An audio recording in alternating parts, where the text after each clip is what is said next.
Paz e graça, queridos irmãos, muito boa tarde, ou boa noite, ou bom dia, dependendo da hora em que vós vos encontrais, né?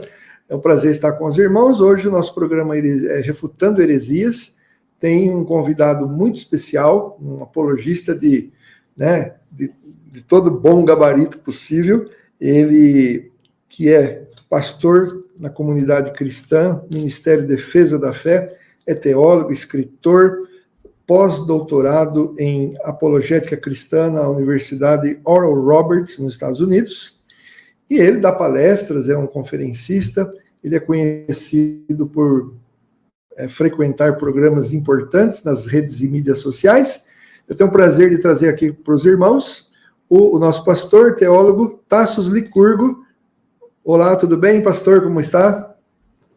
Pastor Fernando, estou bem, muito obrigado pelo convite, me sinto muito honrado de fazer parte deste importante programa Refutando Heresias. Exatamente, é um programa que a gente refuta heresias com amor e verdade, né? A gente procura praticar uma apologética que visa dar ferramentas para os irmãos, né? Evangelizar adeptos de seitas, assim como eu fui evangelizado. O senhor é uma pessoa que está, tendo um reconhecimento na área da apologética já há um bom tempo, e inclusive, o senhor é um dos meus apologistas preferidos aqui no Brasil. Queria dizer isso para o senhor, porque... A gentileza da sua parte. Verdade sim, acompanho o senhor há bastante tempo.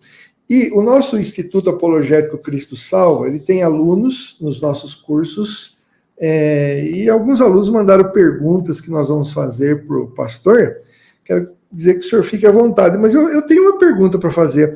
Eu queria que o senhor contasse um pouquinho da sua história de conversão. Não sei se o senhor nasceu no lar cristão, mas como é que se deu a sua conversão?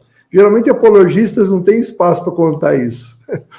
Nasci numa família catolicismo nominal. Fui para uma escola de freiras, né? Bem tradicional a escola, mas não demoraria muito ali, eu abraçaria o ateísmo, né? Porque, embora eu gostasse muito das freiras, elas não estavam definitivamente preparadas para apresentar as respostas para as questões que as crianças fazem, né? Sobre o universo, sobre o sentido das coisas. E então fui ateu grande parte da minha vida. Antigamente eu dizia a maior parte da minha vida, agora eu tenho que olhar a minha idade para saber se já não passou, né? Mas eu estou envelhecendo, eu não sei quanto tempo eu estou já de crente, né? Mas eu não era um ateu de índole moral. Existem dois tipos de ateus: os ateus de índole intelectual e o de índole moral. O ateu de índole intelectual é aquele, como eu era, que achava que o cristianismo não era a visão de mundo verdadeira, não havia evidências para tanto. Mas eu não tinha raiva de crente, eu não tinha raiva das pessoas que andavam com a Bíblia, não tinha nenhum tipo de raiva disso aí, né? E há também o ateu de índole moral. O ateu de índole moral é aquele que não é ateu por questões intelectuais, né? Mas sim por questões morais. Você pode explicar o que você quiser, ele não muda de ideia. Porque o que ele quer é um sistema de mundo, uma cosmovisão que dê que dê respaldo aos desmandos que ele quer levar na vida. Então, ele quer um respaldo em uma cosmovisão e diga que ele pode levar a vida da forma que ele quiser. Porque o cristianismo, embora o fundamento do cristianismo seja a verdade, afinal, Jesus é a verdade, João 14,6, eu sou o caminho, a verdade e a vida, ninguém vem ao Pai senão por mim, mas o cristianismo impõe um modo de conduta. Por você entregar sua vida ao nosso Senhor e Salvador Jesus Cristo, você automaticamente busca ser mais e mais parecido com Cristo. E os ateus, muitos não querem isso, querem que a fonte da moralidade não seja Deus, seja eles mesmos, né? Inclusive a mesma proposta feita ao casal no jardim, quando disse que não basta que sejamos feitos à imagem e semelhança de Deus. A serpente diz, você pode ser como Deus, conhecedor do bem e do mal. Então, suas vontades, seus quereres e seus desejos podem ter por base você mesmo. Então, isso aí é no ponto mais alto, no ápice, no cume, no elemento mais alto, é o relativismo. Você é a fonte da moralidade. Então, isso aí é o ateu de índole moral, mas eu era intelectual. Aí tempo passou, já casado, né? Minha esposa também católica, só que ela não nominal, ela era uma católica atuante, assim. Depois ela teve uma experiência com Deus e se converteu. Ela passou a frequentar a Igreja Batista, e eu ia para a Igreja Batista, e sendo ateu, e gostava muito. O pessoal lá, a convivência, tinha um nível de moralidade na conduta, tinha umas reuniões lá que tinha uns bate-papo, umas comidas, um negócio bem... A comunhão, né? Comunhão muito boa, sendo ateu. Eu cheguei até a me batizar dessa forma. Não sendo convertido genuinamente. Que loucura! Até que chegou às minhas mãos um livro de C.S. Lewis, chamado Cristianismo Puro e Simples, né? Mere Christianity. Esse eu li. Eu acho que talvez esse livro e as Confissões de Agostinho sejam... Verdade. Talvez os 2 maiores livros aí, fora dos livros inspirados, né? Talvez, sim. Né? Então, a partir desse livro, muitos outros vieram. Meio que o livro foi um soco no meu estômago, no sentido de que abriu-me um novo mundo para um cristianismo inteligente, né? Um cristianismo que não foge dos questionamentos, das dúvidas, das inquietações e pelo contrário, as enfrenta, né? Fazendo jus exatamente ao fato de Jesus ser a verdade.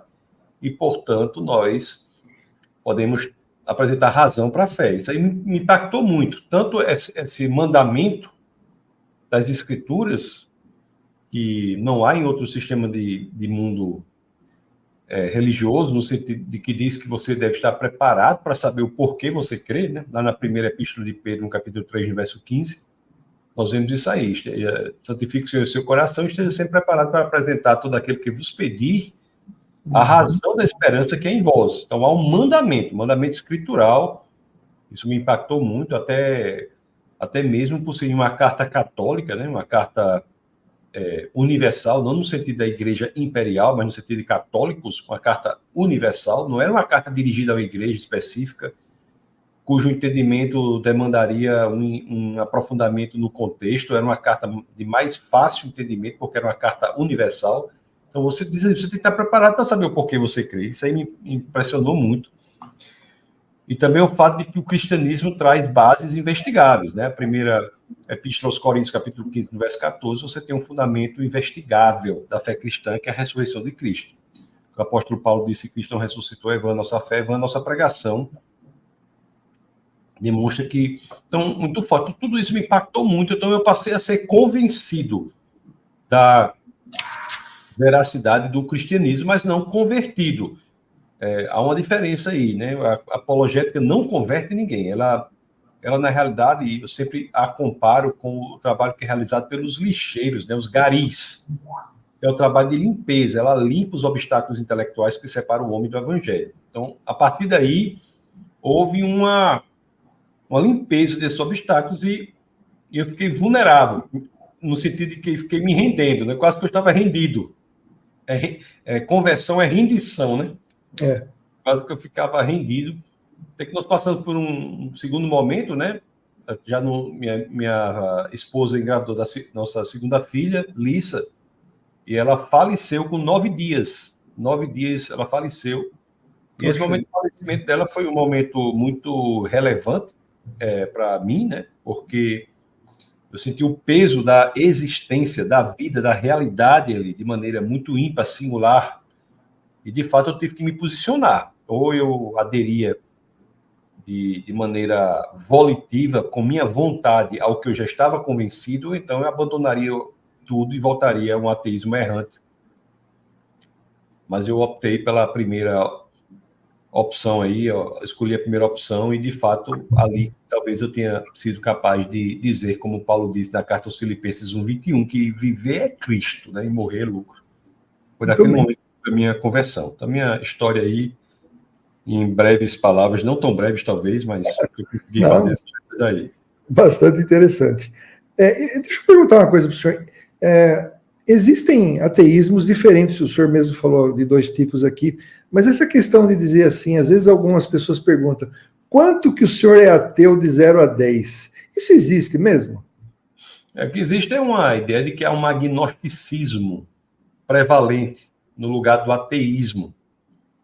Mas o agnosticismo talvez seja interpretado de forma errada, porque o agnosticismo não é aquele que não sabe, mas é aquele que defende a impossibilidade da gnose, a impossibilidade de saber, como se a existência de Deus fosse insusceptível de ser investigada.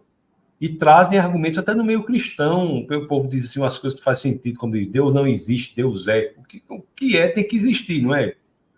Assim, aí trazem alegam as coisas encobertas pertencem ao Senhor nosso Deus. Bom, isso está em Deuteronômio 29 e 29, mas se nós formos ler a segunda parte do mesmo verso, o Deuteronômio 29 e 29 continua assim, mas as reveladas nos pertencem aos nossos filhos, para que cumpramos todas as palavras dessa lei. Uhum. Então, assim, Deus é susceptível de ser compreendido, não é porque nossa mente finita apreende a mente infinita que é Deus, mas é porque a mente infinita resolveu se revelar. Então a rigor, o agnosticismo não prospera porque há a possibilidade do Deus ter se revelado. Pela revelação de Deus, você pode compreendê-lo. É fato que uma mente infinita você não pode aprender, mas você pode compreender a revelação que ela fez. Então, por isso que tem graus de ateísmo, na realidade são graus de agnosticismo, que mesmo assim são interpretados erroneamente, porque o agnóstico a rigor é aquele que diz que não pode compreender Deus, quando na realidade é possível compreender Deus porque ele se revelou. Entendi. Mas o agnosticismo,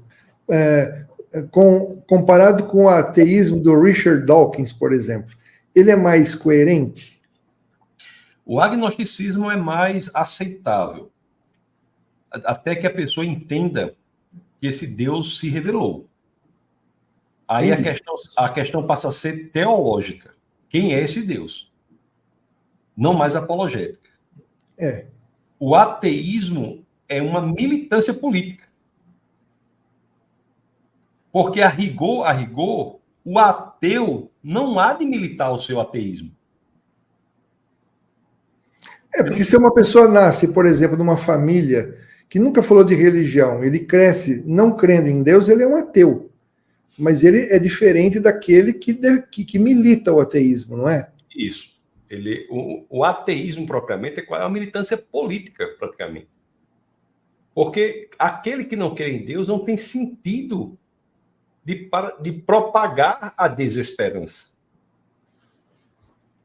Os ateus clássicos, como Nietzsche, Schopenhauer, diziam claramente, se Deus não existe, a vida não tem sentido. Então, o que move a militância de propagação da falta de sentido no mundo? Então, é uma questão a se pensar. Não é que eles não possam fazer isso. Eu sou a pessoa a favor de que as pessoas levem adiante seus projetos, sejam quais forem, dentro da legalidade. Então, nada disso. Mas se você analisar friamente, o cristão, ele milita no cristianismo porque ele quer a salvação. O ateu, ele milita no ateísmo por quê? Porque ninguém fica brigando contra a existência da Chapeuzinho Vermelho. Uma pessoa briga com a existência de Deus, não é? Pois é. É uma militância esquisita, porque o que ele traz é a desesperança. Se não há Deus, não há diferença entre você dar um sorvete para uma criança ou torturá-la. Se não há Deus, a vida não tem propósito, a vida não tem sentido. Se não há Deus, não há nem pensamento confiável, porque tudo seria reação das moléculas, dos neurônios, reações, em última instância, físicas, bioquímicas do cérebro. Como você pode confiar num cérebro assim? Interessante, né? É muito interessante a motivação dos ateus. E repito, eu não tenho nada. Quem quiser, promova o seu ateísmo. Não estou dizendo que ele não pode promover, eu estou dizendo que ele não tem fundamento para essa promoção. Tá. Eu cuido de muitas pessoas assim que já passaram por traumas religiosos.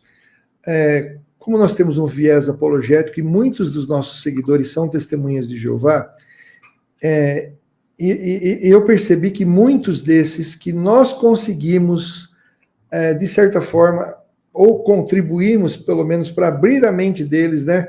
Para limpar essas heresias da mente e da cabeça deles. Mas, infelizmente, alguns se tornaram ateus. Então, eu lhe pergunto, o senhor acha que existem pessoas que se tornam ateias devido a traumas religiosos? Isso acaba sendo uma espécie de uma vingança contra si mesmo ou contra os religiosos, e que, na verdade, a pessoa nunca parou para pensar mesmo nessa questão, e que ele é um ateu, talvez por conveniência, por tudo que ele passou? Sim, e o argumento aí não é intelectual, é emocional. O que nos leva para uma apologética pastoral. Uhum. Então, quando uma pessoa chega muitas vezes para mim e diz assim, olha, professor, pastor, eu não creio em Deus. Eu digo, não creio em Deus, por quê? Porque eu tenho um filho pessoa maravilhosa, um menino bom, com 5 anos pegou um câncer e morreu. Essa pessoa, naquele momento, eu não tenho que fazer um argumento filosófico da existência de Deus em meio ao sofrimento. Eu tenho que estar próxima dela. É uma apologética pastoral. Porque Exato. o afastamento dela de Deus é resposta a um quadro emocional. É de fato, eu concordo com o senhor.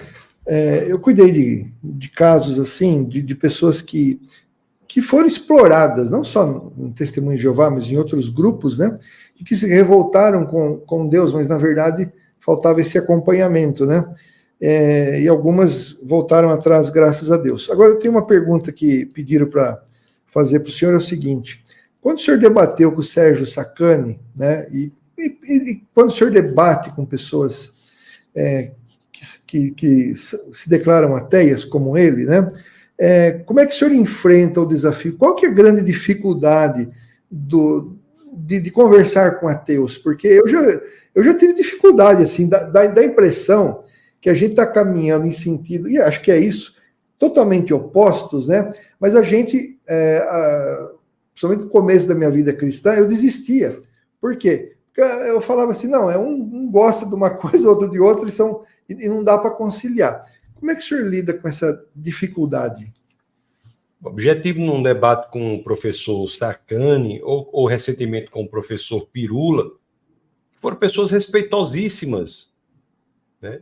Nós chegamos lá e colocamos os argumentos. O objetivo ali, minha expectativa não é que ele se converta ali.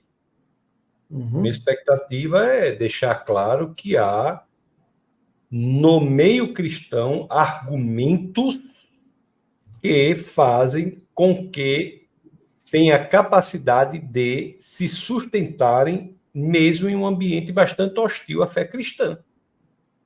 Então, o cristianismo ele se expõe à investigação, ao escrutínio. Nós temos argumentos para a existência de Deus, argumentos para a confiabilidade das Escrituras, argumentos para a proclamação de que Jesus é único, incomparável com qualquer outro líder religioso. Então, nosso objetivo é colocar ali os argumentos de forma respeitosa. Aqui no canal não é apresentando a verdade com amor. Uhum. Toda vida que a verdade é exposta nas Escrituras, é exposta mesmo no contexto relacional, no contexto de amor. Estou lá para agredir ninguém e não há problema. Às vezes o problema que nós temos mais são com outros cristãos, né? Pessoas, às vezes, despreparadas, que trazem, você diz uma coisa, eles levam para o lado pessoal, colocam você contra pessoas. Mas ali naquela situação não tem problema nenhum. Né? Você vai para expor os argumentos. Antes da gente tocar no assunto desses argumentos, eu quero dizer sobre a existência de Deus. Eu queria dizer que as pessoas que estiverem assistindo, que quiser fazer perguntas para o pastor, fiquem à vontade, relacionadas ao tema de hoje, né? Mas eu queria te perguntar o seguinte: o ateísmo ele está crescendo em número. Em jovens, por exemplo, eu vi uma pesquisa que, principalmente nos países do sul do Brasil, o ateísmo está crescendo em maior número. Por que o ateísmo cresce no mundo hoje? Há um projeto, né, de descristianização do Ocidente. E no caso brasileiro, a maior força em ação não é uma força de índole religiosa. mas é uma força de outro sentido, que é a do comunismo ideológico, que é em si ateísta. Então, o que há no Brasil é a propagação dessas ideologias anticristãs para a destruição do jovem. No norte da Europa, você tem uma ação, em alguns momentos, por outra vertente, que é o Islã. A pessoa se convertendo ao Islã. Não é uma força em si ateísta, mas é de um falso Deus. No nosso caso aqui, o Islã não se propaga como gostaria. Sabe por quê? Graças às igrejas pentecostais e neopentecostais nas periferias. Você vai para qualquer periferia do Brasil, você tem uma igreja pentecostal, tem uma igreja neopentecostal que está impedindo o avanço do Islã. Mas no que diz respeito às ideologias de índole comunista, as pessoas estão sendo destruídas. Cada 4 jovens, 3 abandonam o cristianismo nos últimos anos do ensino médio ou na universidade, porque não apresentam respostas inteligentes e articuladas aos desafios céticos que estão naqueles ambientes. E a razão por trás disso é uma formação desde a infância no LGBTismo, feminismo, antipatriarcalismo, antinatalismo, veganismo. Todas essas vertentes afastam a pessoa de Jesus Cristo, é isso que está acontecendo. Uhum. Eu tenho uma aluna, ela até pediu para não falar o nome, mas ela pediu para perguntar o seguinte para o senhor. O fato de haver muita decepção com o evangelicalismo em si, porque hoje o evangelho está sendo, né, deturpado, e muitas pessoas decepcionadas com a fé, né, como o pastor Paulo Romero bem estipulou num dos seus livros, né, isso também não ajuda o ateísmo crescer? Ajuda, mas o que eu tenho a dizer é que nós não podemos julgar uma visão de mundo pelo desvio que se faz dela. Certo.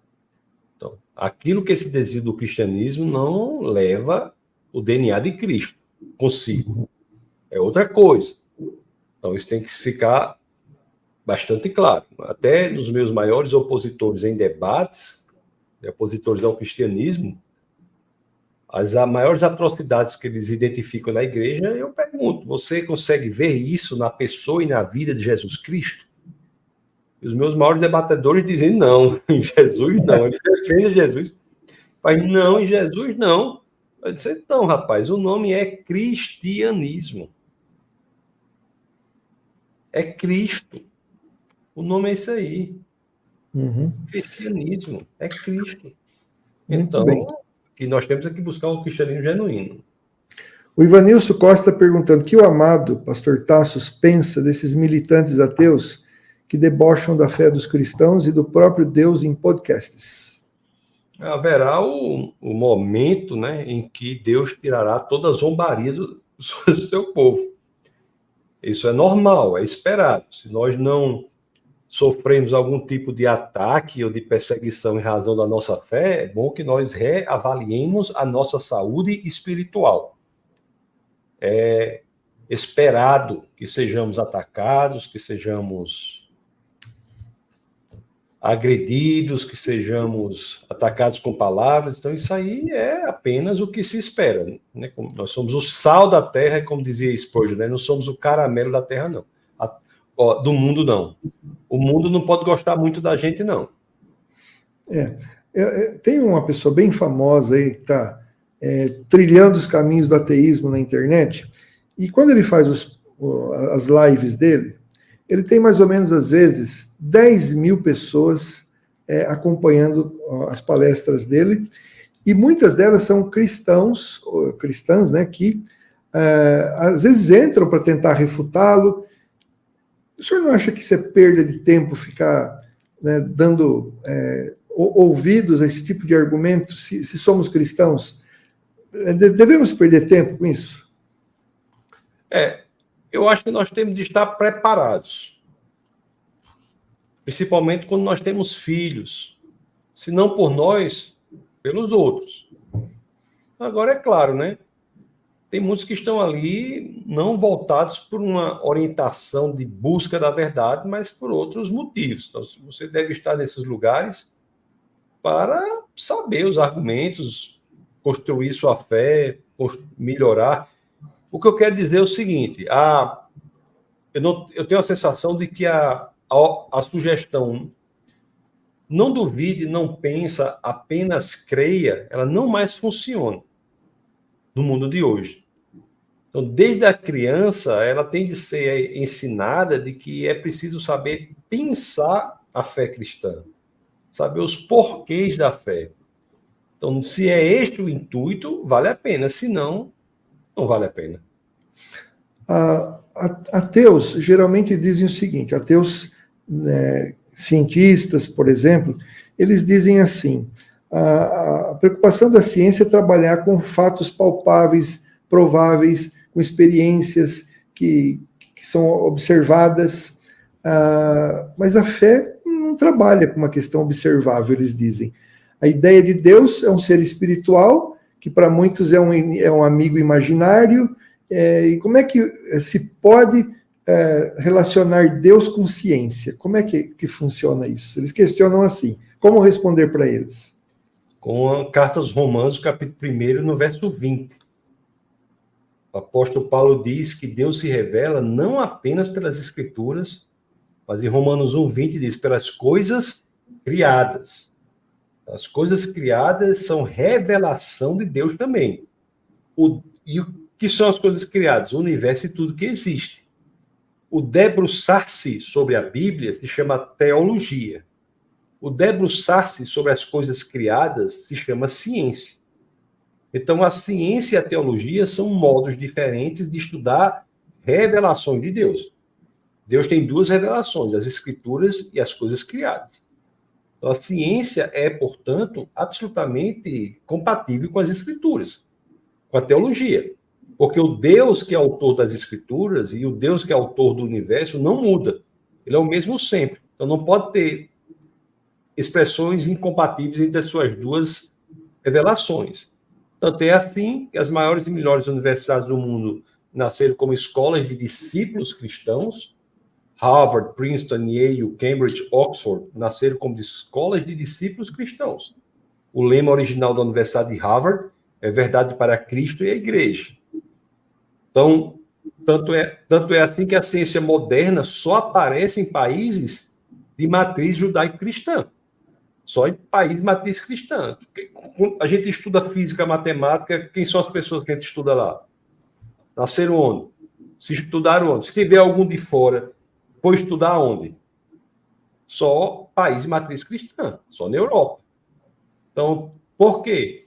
Porque o pano de fundo intelectual que deu origem à ciência é a ideia de que o mundo é suscetível de ser aprendido pela inteligência. Se você faz ciência é porque você quer encontrar padrões de inteligência no mundo. E como você poderia querer encontrar padrões de inteligência no mundo se você não pressupusesse que há uma inteligibilidade no mundo? E como pode haver inteligibilidade no mundo se você não pressupuser que o mundo foi organizado inteligentemente e, portanto, por uma mente inteligente? Então, Deus é o fundamento basilar da expressão viável de qualquer ciência. Do contrário, é loucura. É você buscar padrões de inteligibilidade no mundo que não é organizado, não teria sido organizado inteligentemente, nem organizado teria. Nem sido organizado teria. Então, há uma compatibilidade total, tanto histórica, quanto teológica, quanto filosófica, entre teologia e ciência. Agora, não quer dizer que toda ciência é de acordo com as Escrituras. Existe a má ciência, a ciência mal feita.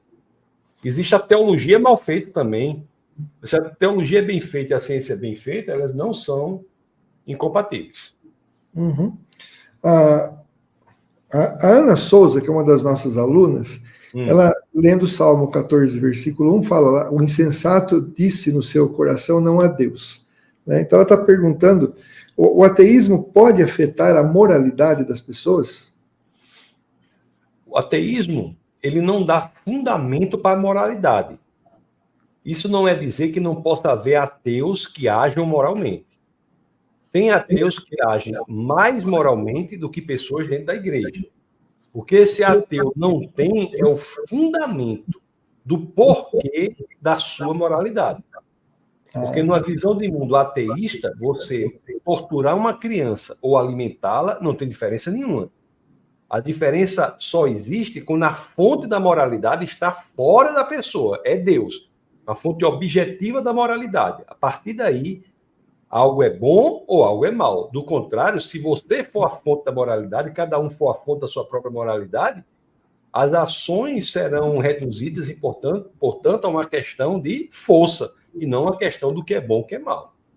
Então, repetindo, para concluir, o que o ateu não tem é a justificativa do porquê agir moralmente, embora haja, na prática, ateus que ajam moralmente. Muito bem. É isso aí, nós estamos aqui entrevistando o nosso querido pastor Tassos Licurgo, apologista aí de renome no Brasil, e a gente está fazendo perguntas, tá, para ele. Uma pergunta também que eu queria abordar é o seguinte: alguns ateus, eles usam argumentos para desmerecer a Bíblia. Isso é esperado, claro. E eu selecionei algumas frases que eu vi na internet que eu queria o seu comentário. A primeira delas: cobrinha falar com Deus, isso é fábula. Existem várias assunções na ciência ateísta que também seriam, da mesma forma, pela mesma lógica, seriam fábulas. Como, por exemplo, a origem do universo sem Deus. Se o ateu tem dificuldade no nascimento virginal de Jesus, não é? Nós teríamos que ter dificuldade também no nascimento virginal do universo. Então existe. Uma outra assunção do ateu que não tem justificativa é o fato de ele assumir que as leis de hoje funcionarão amanhã. A indução é uma aposta, não é justificada pela ciência. A própria lógica é uma aposta. Agora, o que há nas escrituras são ações. O que vem juntamente com Deus é a possibilidade de interferência no mundo. O espírito Satanás não poderia usar do corpo daquele que fora criado à imagem e semelhança de Deus. Teve que buscar um animal. Agora, Deus, quando veio ao mundo, ele veio como homem, foi criado à sua imagem e semelhança. Grandes milagres há nas escrituras, esses grandes milagres mesmo estão mais ou menos numa quantidade de 250 e estão mais ou menos circunscritos a 3 gerações. Moisés, Elias, Eliseu, Jesus e seus apóstolos. Tem outros lugares, mas estão mais fortemente concentrados nessas 3 gerações. O livro todo da Bíblia não é um livro desses grandes milagres, mas é um livro que tem grandes milagres, e esses grandes milagres são decorrência, vem com um pacote da existência de Deus. Outra coisa, um ateu chega e diz assim: tá bom, tá, eu vou então pensar na possibilidade de existir Deus, mas tem milhões aí, como é que eu acho certo?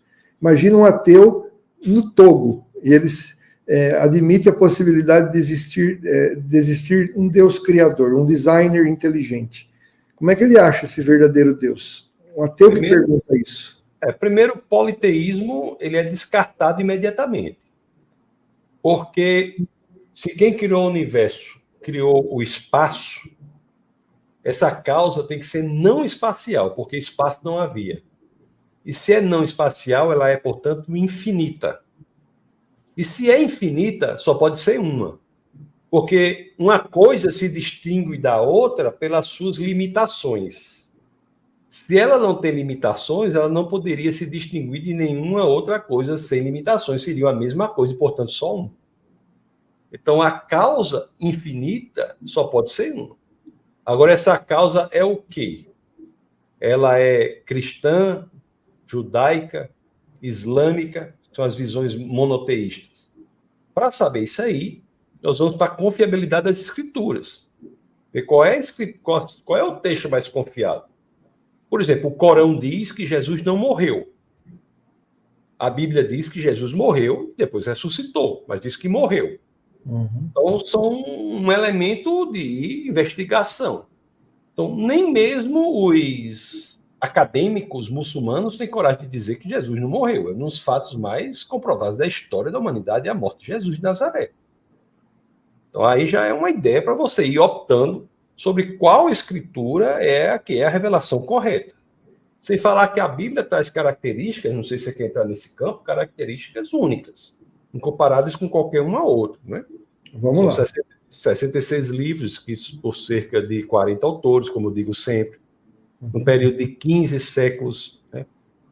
E dos 40 autores, 31 escreveram os 39 do Antigo Testamento, 9 escreveram os 27 do Novo, no período de 15 séculos, e não há contradição, há dificuldades para as quais há resposta. Isso é único. Autores totalmente diferentes uns dos outros, com repertórios diferentes, estilos diferentes, lugares diferentes, continentes diferentes.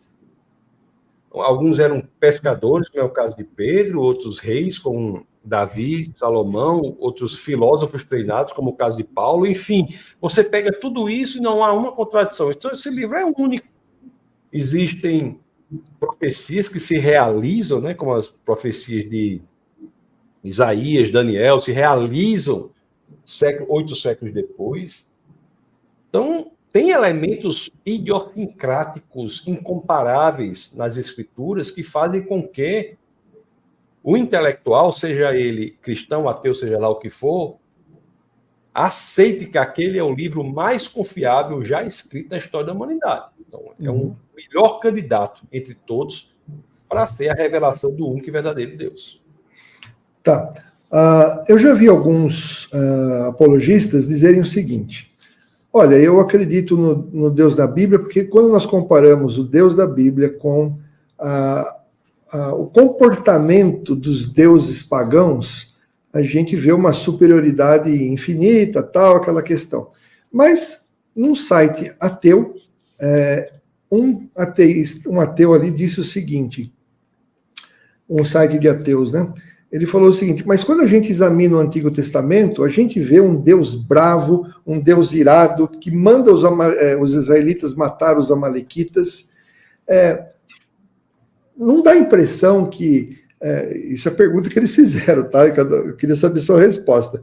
Não dá a impressão que esse Deus é muito humanizado para ele ser, de fato, aquilo que os cristãos pensam que ele seja? Assim, Fernando, essa questão aí é uma questão de teologia. Quem é Deus? Porque quem faz essa questão já pressupõe que Deus existe. Ele só não está concordando como Deus se comporta. Exatamente. E a forma como a pessoa acha que outro deve ser não tem importância nenhuma na maneira como o outro é. Eu, por exemplo, eu posso dizer assim, eu não concebo o pastor Fernando Gali que não gosta de café. Isso tem alguma influência na sua existência? Não. Você pode gostar, pode não gostar, independentemente do que eu concebo. Você imagine eu ter essa perspectiva em relação ao próprio Deus. Eu não concebo um Deus que faça isso, que faça aquilo. Isso é uma questão de teologia. Vamos investigar como ele se revelou, o que ele fez, o que ele não fez. Não é uma questão de apologética. Já pressupõe a existência de Deus. E Deus é tão sábio que, sabendo disso, nas Escrituras, após 400 anos de silêncio, quando ele volta a falar com o seu povo ali, que entrou como 70 pessoas no Egito, eram 2 milhões, ele escolhe Moisés. A Moisés é aquele que vai falar com o faraó, e escolhe Moisés porque Moisés tem educação palaciana. Deus usa o estudo da pessoa. Moisés era o mais bem preparado porque ele tinha educação palaciana. Moisés não era gago, não. A dificuldade na linguagem dele não é porque ele era gago, porque ele não tinha a língua hebraica como sua primeira língua. A língua em que ele foi educado foi outra, a língua do faraó. Então escolhe Moisés. Moisés diz: espera aí, mas como é que eu vou dizer que o Senhor... Quem é o Senhor? Ele diz: eu sou o que sou. Eu não sou aquele que você quer que eu seja. E hoje o que o povo quer é que Deus seja aquele que ele quer que Deus seja. Então a maneira como a pessoa acha que Deus é absolutamente irrelevante. É irrelevante não só para Deus, né? Principalmente para Deus, mas para qualquer outra pessoa. Você está casado com a esposa, diz: olha, você não é quem você é quem eu quero que você seja. Aí é duro, é a escravidão, né? E além de ser desrespeitoso, e ser desrespeitoso contra a pessoa, você imagina com o próprio Deus. É verdade, né? É o que eu falo sempre para os colegas ateus que eu tenho. Vocês têm uma preocupação tão grande com aquilo que não existe, que fica meio que inexplicável isso, né? Eu acho que parece que é alguma coisa mal resolvida, né? Que Freud explicaria. O calvinismo ajuda o ateísmo a crescer? Eu sou meio calvinista, hein? Se eu for dizer um negócio que eu acho aqui, vai ser um problema que eu não quero causar. Mas, assim, vou dizer de uma maneira bem sutil, porque eu já estou com muitos problemas já que eu não quero causar. Vou dizer de uma maneira sutil. É absolutamente constrangedora a tentativa de compatibilização da suposta ausência de livre-arbítrio com a responsabilidade humana. A resposta que as pessoas dão para isso é complicar o problema. Não é livre-arbítrio, é livre-agência, não sei o quê. Mas eu quero saber o seguinte: como é que eu posso ser responsabilizado por algo que eu não tinha opção? A resposta para isso é constrangedora. Tem uns que dizem, é como uma moeda. Um lado está a ausência de livre-arbítrio, o outro lado está a responsabilidade. Outros dizem, é como um telhado. De um lado está a ausência de livre-arbítrio, do outro está a responsabilidade, se conta no final. Aí teve um pastor que disse, pessoa boa, não tem nada contra ele, mas ele disse, eu ando com a falta de livre-arbítrio de um lado, como se fosse um menino, e a responsabilidade do outro, como se fosse outro menino, sem deixar que eles briguem. Acho que não sei quem foi um pastor que disse isso aí, me disseram. Bom, são questões compatibilizáveis. Se você só é responsável se você tiver livre-arbítrio. Mas isso não é uma agressão à soberania de Deus? Eu digo agora, pronto, Deus é soberano para tudo, menos para dar livre-arbítrio. Menos para dar livre-arbítrio. Pois é, uma pergunta boa essa aí. Na realidade, quando diz que isso é uma agressão à soberania, você está limitando a soberania de Deus. Deus é soberano para tudo, agora ele não é soberano para dar livre-arbítrio. E por que Deus dá livre-arbítrio? Porque nós somos seres tratados como seres maduros moralmente. Ou seja, seres que podem acertar diante da opção de errar. A maturidade moral não é aquela que você age sem ter a opção de errar. Do contrário, a ética seria robótica. A maturidade moral é aquela que, numa possibilidade de erro, você escolhe o acerto. Não por outra razão que no jardim havia o fruto da desobediência. Muito bem, é isso aí. Por isso que eu disse que eu sou meio. Né? Porque tem coisa no calvinismo que eu acho que, por exemplo, quando eu fui missionário no Quênia, e quando eu estava lá, uma notícia muito desagradável, né? O senhor sabe que na fronteira com a Somália tem aqueles radicais islâmicos, os somalis, né?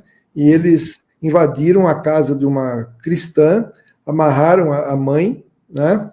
E cortaram a cabeça da criança e fizeram da cabeça da criança uma bola. Começaram a dar balãozinho, né? Como a gente fala assim, com a cabeça da criança na frente da mãe, e abandonaram a mãe, deixaram ali até que ela fosse encontrada. E aí uma pessoa perguntou assim, né? O senhor acredita, né, como calvinista, né? Não para mim, né? Mas perguntaram ali, né? O senhor acredita que foi Deus que quis que isso acontecesse? E aí a pessoa falou assim, sim, eu acho que Deus decretou isso para ensinar uma lição moral para nós. Esse tipo de resposta que a gente vê, para mim, ele leva as pessoas para longe de Deus, e esse tipo de calvinismo, eu falo abertamente que eu não acredito. Né? Enfim, é isso aí. Intelectualmente falando, não há a necessidade, independentemente da corrente teológica a que a pessoa adira, intelectualmente falando, não há a necessidade de Deus decretar o presente para ele saber o futuro. Há um erro intelectual muito grande nas pessoas calvinistas que acham que, por Deus saber o futuro, ele decreta o presente. Não. Por que Deus sabe o futuro que ele não decretou? Porque Deus não é apenas eterno. Deus é atemporal. O atemporal está fora da dimensão temporal e, portanto, o passado, presente e futuro não representam nada para ele. Ele consegue ver o futuro que livremente nós decidimos. Quando você coloca como uma necessidade intelectual de Deus saber o futuro, ele decretar o presente, é porque você está fazendo um erro de categoria. Você está colocando Deus na categoria dos seres temporais, quando na realidade ele é atemporal. Então isso é muito importante de se dizer, entendeu? Exatamente, muito bom. Na parte final que a gente está caminhando agora, eu queria que assim o senhor mencionasse nessa questão, como o senhor é um apologista bem conceituado, bem referendado, muitas pessoas estão praticando apologética de forma agressiva na internet, né? Eu não preciso falar nomes, porque é tão observável isso. Eu, no começo, pastor, eu era tido como um apologista agressivo, no começo da minha conversão, talvez porque eu não havia resolvido internamente a questão com as testemunhas de Jeová. Eu sempre falo isso, né? Que é uma questão até emocional, né, que precisava ser resolvida. Então eu queria a todo custo bater nas testemunhas de Jeová. Eu era bravo, né? E eu percebo que Deus, através do seu Espírito e de bons conselheiros bíblicos que me amavam muito, me abraçaram, disseram: olha, você tem ajudado muita gente a se converter a Cristo, mas o irmão precisa ser mais brando, né? E Deus foi moldando a minha vida, o meu tipo de fazer apologética, de modo que hoje muitas testemunhas de Jeová que são proibidas de conversar comigo, porque eu conversam, né? Então, como é que o cristão pode se nortear pela Bíblia a fazer apologética da forma correta? O senhor, como apologista bem referendado, o que o senhor tem a dizer sobre isso? 1 de Pedro 3,15, e algumas traduções trazem nesse verso mesmo, outras colocam por 16, fala não só do que nós devemos fazer, mas fala da metodologia, como nós devemos fazer apologética. Então, 1 de Pedro 3,15 diz: santifique o Senhor em seu coração, esteja sempre preparado para apresentar a todo aquele que vos pedir a razão da esperança que há em vós. Mas vai dizer, mas faça isso com moderação, respeito, equilíbrio, amor. Então, muitos no Brasil, e é uma característica do Brasil, já se dizia, né? Não sei se foi Buarque que disse que o brasileiro é um homem cordial. Cordial no sentido de ser muito vinculado ao coração, muito emotivo. Então, muitos dos brasileiros não sabem discutir ideias. Eles querem atacar pessoas. Então, o que acontece é o seguinte: você diz uma ideia, a pessoa se sente ofendida com a ideia. Então, assim, calvinismo é errado. Aí os calvinistas se sentem como se eu estivesse falando mal da pessoa que é calvinista. Isso é uma ideia. É uma ideia. Você pode defender a ideia ou atacar a ideia. A pessoa não, tem que ser amada. Então, muita gente é imaturo, não entende essa distinção que é básica e acha que você falar da ideia é falar da pessoa. Então, esse é um problema de maturidade intelectual. E outro problema que existe também é esse problema de nós confundirmos aquilo que nós temos que odiar. O cristão, ele tem que saber odiar também, mas odiar o quê? O pecado, odiar Satanás, não odiar outras pessoas. Então, às vezes, a pregação do amor confunde e a pessoa acha que tem que amar até o pecado. Não, o pecado nós temos que odiar. Satanás nós temos que odiar. Nós temos que amar pessoas.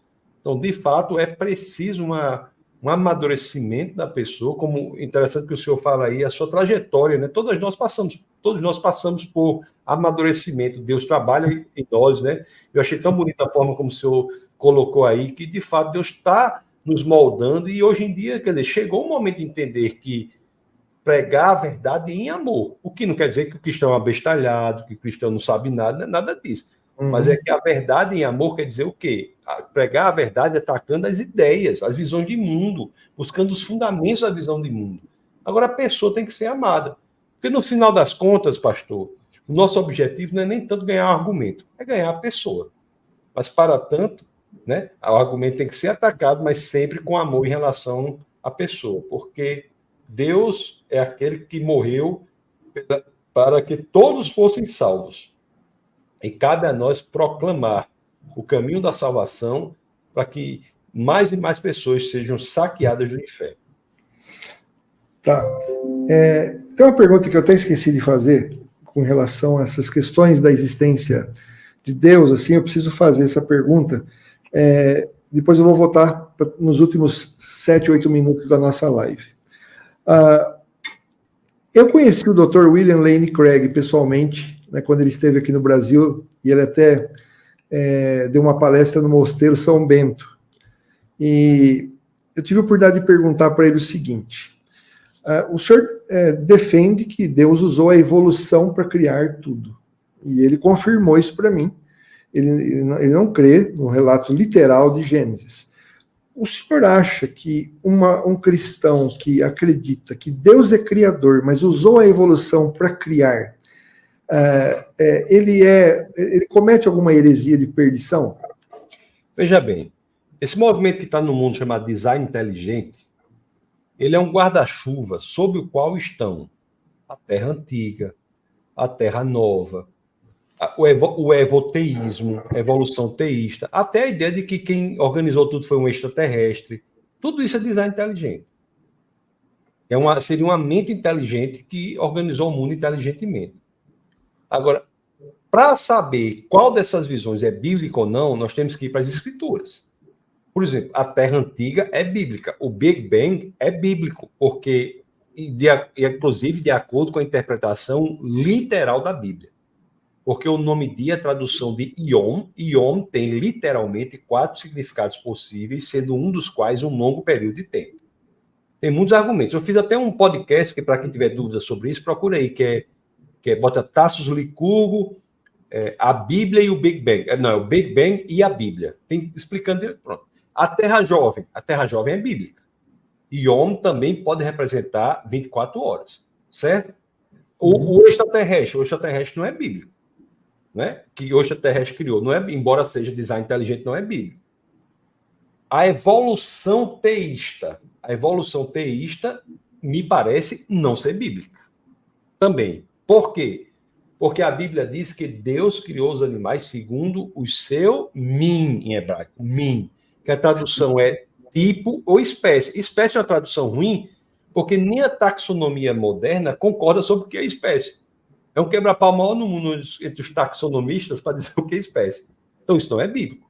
Então, assim, com todas as vênias do mundo, com todo o respeito que o senhor pode imaginar, eu tenho que discordar do Bill Craig no que diz respeito ao evoteísmo. Embora evoteísmo seja design inteligente, não é bíblico.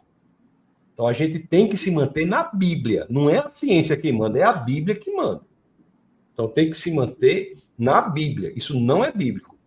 E eu falei de um exemplo. Gênesis 1, 27, por exemplo, Deus criou o homem segundo a sua imagem e semelhança, e o verbo utilizado ali é o verbo bara, que é criar a partir do nada. Quer dizer, o verbo bara aparece em Gênesis 1 em 3 situações. Gênesis 1, no princípio Deus criou os céus e a terra. Aparece em Gênesis 1, 21, na criação dos animais que eu chamo almáticos. E em Gênesis 1, 27, que é na criação do homem. Então, biblicamente, não tem como fazer isso. Tá certo, então. Indo para as 2 perguntas finais, eu fui testemunha de Jeová. O senhor já teve alguma experiência assim, de raciocinar com testemunha de Jeová sobre a questão da divindade de Jesus? Como foi, se teve? Nunca tive, nunca atuei com testemunho de Jeová. Eu sei que eles negam um dos pilares da nossa fé, que é a divindade de Cristo. Uhum. Cristo, para nós, é Deus encarnado. Ele não representa Deus, ele presenta Deus. Isso está muito claro em João capítulo 1, verso 1, combinado com João capítulo 1, verso 14.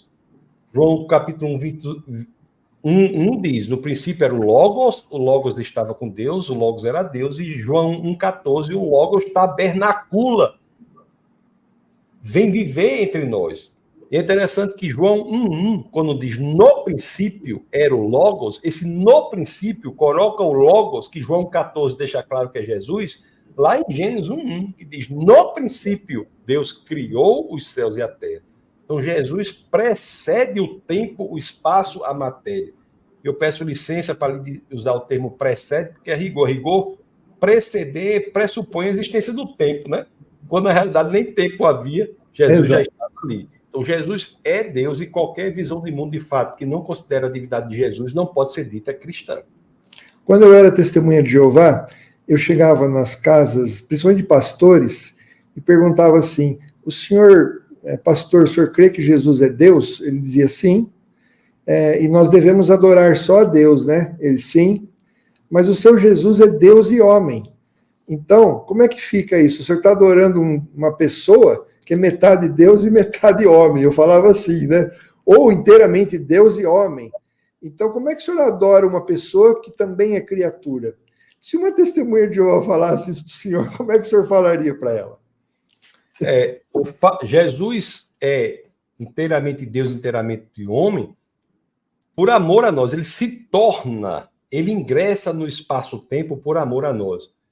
É interessante que, por Jesus ser Deus, é que ele consegue restabelecer essa ponte que separa o homem e Deus. Mas só por ele ser homem é que ele se qualifica para pagar o preço pelos nossos pecados. Exato. É uma limitação brutal no espaço e no tempo. Às vezes a pessoa não tem dimensão do que é a limitação temporal. Ele entra na temporalidade e se limita por nós. Então Jesus, ele opta por ter também a natureza humana para que sejamos salvos. É o Filho de Deus que escolhe ser filho dos homens para que nós, filhos dos homens, pudéssemos ser feitos filhos de Deus. Isso mesmo. Eu costumo falar assim que, por causa da união hipostática, né, as duas naturezas de Cristo, cada uma delas tem os seus atributos. Então, nós adoramos a Deus, a Jesus, não por causa da natureza humana dele, mas por causa da natureza divina.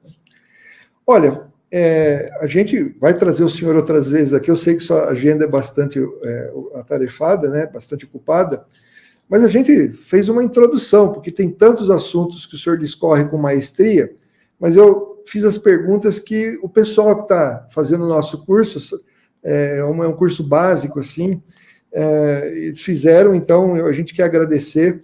Eu sei que o senhor trata de assuntos muito mais, vamos dizer assim, mais difíceis, mais polêmicos até, e eu quero elogiar a sua excelente performance, né, no debate contra o Sérgio Sacani, e comecei a assistir com o outro que o senhor debateu. O professor Pirula. Pirula, né? E quero elogiá-lo, né? Porque... E eu queria só terminar dizendo o seguinte. Nós perdemos um grande apologista, que foi o pastor Adalto Lourenço. Eu queria que o senhor terminasse o programa falando algumas palavras sobre a importância desse irmão entre nós. O pastor Adalto Lourenço foi o pioneiro na apologética no Brasil. Foi uma pessoa central, um espírito gentil, um homem educadíssimo, cordial. Não só fazia uma apologética de índole intelectual, mas também no seu portar-se. Mostrava o amor de Deus. Foi uma perda impressionante, uma perda incrível. Todos nós sentimos muito. Prematura, uma pessoa jovem. Eu estive na Consciência Cristã no ano que ele não foi, né? Já estava, assim, talvez doente, passando por algumas situações e muito triste que ele não se foi, assim. Agora, por outro lado, triste para nós, né? Porque ele está ao lado do nosso Senhor e Salvador, está na glória, está no paraíso.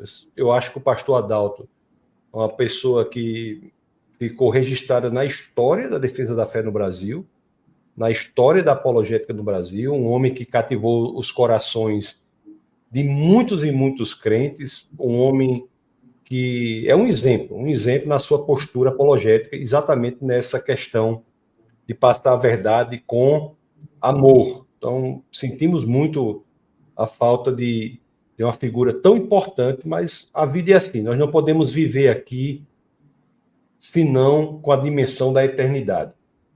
Nossa vida não termina aqui. Nós nem somos daqui, nem viemos para ficar.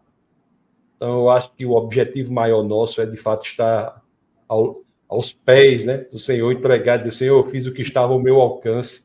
Isso aí eu tenho certeza absoluta que aconteceu com ele. Então, saudosa lembrança do professor, que ele inclusive é autor, né? É compositor, né?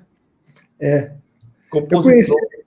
Você tem uma ideia? Na Igreja Batista em Vila Zelina, em São Paulo, na época, os caras não... por eu ter sido testemunha de Jeová, eles me supervalorizaram, né? Porque eles me chamaram para dar palestra no domingo, e sabe quem palestrou nesse domingo? De manhã foi o Adalto Lourenço, à tarde fui eu, e de noite o Dave Hunt. Aí eu falei, não, eu não merecia estar aqui. Mas é isso aí. Pastor, muito obrigado. E o professor Adalto tinha uma visão de universo diferente da minha. Sim. A visão dele era terra jovem, a minha terra antiga, a minha é mais alinhada com Hugh Ross, Norman Geisler, Frank Turek, esse pessoal, o que não tem problema nenhum.